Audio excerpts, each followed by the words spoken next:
Mais je suis d'un naturel curieux, heureusement, et j'aime explorer, découvrir et décrypter le monde des sentiments qui m'entourent. Là, le déclic est venu d'un rendez-vous chez mon ophtalmologue.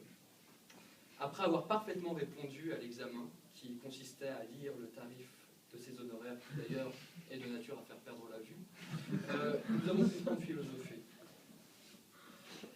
Ce dernier, commentant avec malice l'actualité, me disait que le projet de mariage pour tous était un complot contre les ophtalmologues. Surpris, je lui demandai de préciser sa pensée. Il me dit, loin de toute considération de bas étage digne du café du commerce, que si l'amour rendait aveugle, le mariage, lui, rendait la vue. Mauvais temps en perspective pour la profession.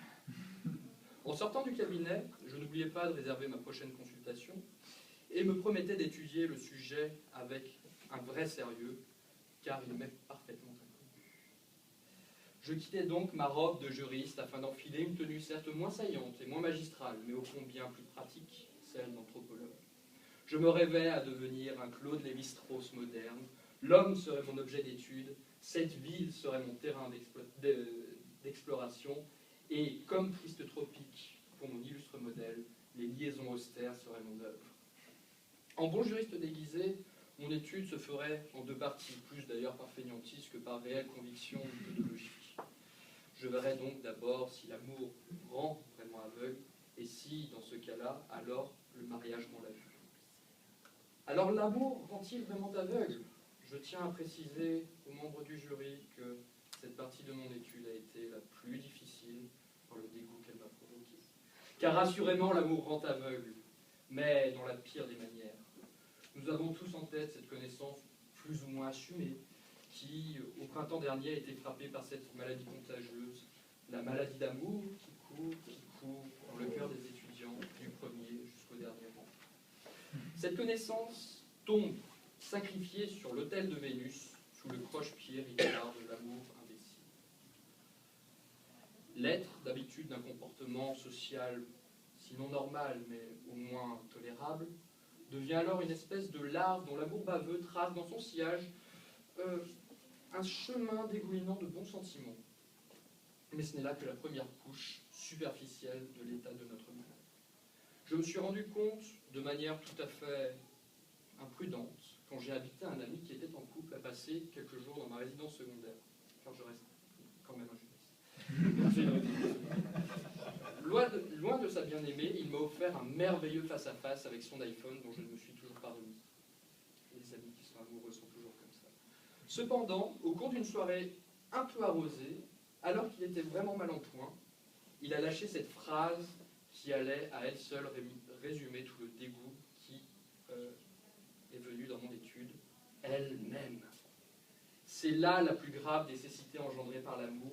C'est soi que l'on sacralise à travers le regard de l'autre. C'est soi que l'on aime vraiment. Si nous aimons quelqu'un qui ne nous aime pas en retour, nous sommes des imbéciles. Si nous aimons quelqu'un qui nous aime en retour, au fond, nous sommes narcissiques.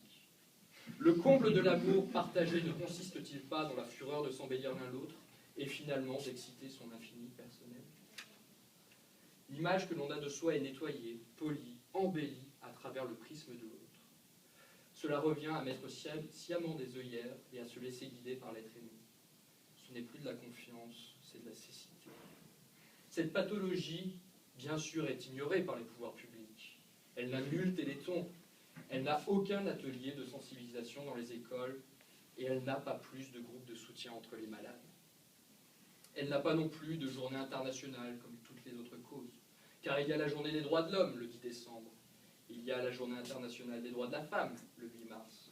D'ailleurs, cette journée internationale des droits de la femme, ça me fait penser, est suivie de très près dans le calendrier de l'ONU par la journée internationale de la plomberie, qui est le 12 mars.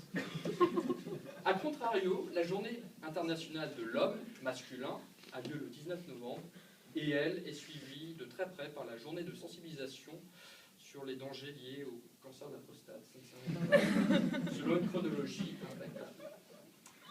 A contrario, cette absence d'intérêt perdurera toujours, il ne faut pas se lamenter là-dessus. Car heureusement, un antidote existe. Il n'a pas été découvert par Pasteur, non, mais a été théorisé depuis 1804 dans le Code civil. Code civil qui d'ailleurs partage une particularité, outre sa couleur exubérante, avec l'annuaire, car quand on ouvre un code civil, on tourne 3 pages et très vite on décroche. Nous avons ici posé le problème. Effectivement, l'amour rend aveugle. Reste maintenant à s'assurer qu'il existe un antidote. Alors le mariage rend-il vraiment la vue, et si oui, comment? Le mariage, pour le définir, est un contrat de prostitution légale. Une convention d'union ad vitam aeternam, jusqu'à ce qu'un juge austère à la robe noire comme la mort nous sépare. Quel romantisme. Il semble être néanmoins notre seul espoir de guérison face à cette inquiétante pandémie qu'est l'amour. La bouée qui est lancée aux naufragés des sentiments est assez mince, mais tellement salutaire et précieuse. L'alliance que chaque époux se fait un devoir moral supérieur de porter est ce dernier fil qui permet de sortir de ce labyrinthe sombre qu'est l'aveuglement amoureux. Pour le reste, il suffit de laisser du temps au temps. À mesure que l'envie croît, le quotidien s'installe, et finalement, lorsque madame s'écrie à son époux, à l'autre bout de l'appartement, « Chérie, si tu vas au Carouf, t'oublieras pas de prendre du PQ. » Quelque chose se fissure. L'homme, dans toute sa dignité, son humilité de mâle domestiqué, se rend compte que ce qu'il aimait pourrait n'être en réalité qu'un fantôme. Pourtant, l'homme va essayer de sauver la flamme et va persévérer. Il ira jusqu'à concevoir, quoi de plus beau d'ailleurs que de transmettre la vie, d'autant que cet acte millénaire sera aussi salvateur du point de vue des retraites que de la guérison de l'être amoureux. Avant même la maladie sexuellement transmissible, l'homme tenait déjà entre ses mains le remède sexuellement transmissible. Car le couple, en fusionnant, va supprimer l'individualité, pousser à la négation du « je » au profit du « on ». Et on va tout faire ensemble parce qu'on est en couple.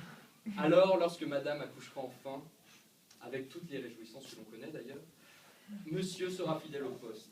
Il endurera les cris, il endurera les pleurs et les souffrances, avec la compassion de celui qui ne peut pas comprendre. Mais devant cette vision de l'origine du monde si déformée, l'homme aura surtout en mémoire ses cours de SVT. Là où on lui avait enseigné la naissance par un syllogisme assimilant de manière assez honteuse la femme à n'importe quel autre mammifère, il se souviendra de cette fameuse vidéo illustrant avec zèle le moment de l'accouchement. Ce qui s'est brisé, ce qui s'est fissuré va se briser alors. Et l'homme, renvoyé dans sa puberté naissance, va recouvrir miraculeusement la vue. Le traitement a été administré avec succès, mais son goût reste amer. Il retourne le ventre et l'esprit, engendre des troubles du sommeil et de l'anxiété. L'homme, jadis enchaîné au fond d'une caverne platonicienne, se relève et enfin, prêt à voir vraiment, débarrassé des œillères et de l'image fantasmée qu'il avait de lui, qu'il s'imposait à lui-même. Et finalement, le divorce arrive. Car finalement, si l'homme n'a plus besoin de consulter son ophtalmologue pour soigner sa vue, c'est vers l'avocat qu'il se tourne pour recevoir son ultime remède. Étrange revanche d'ailleurs des juristes sur les médecins dans leur rivalité, afin de savoir qui, au fond, exploitera le plus la misère humaine. Alors, la consultation de l'oculiste ne lui semble plus si chère que ça. Alors, l'effort qu'il faisait pour plisser les yeux et forcer sur sa vue n'était finalement pas moins douloureux que la peine qu'il porte maintenant au cœur.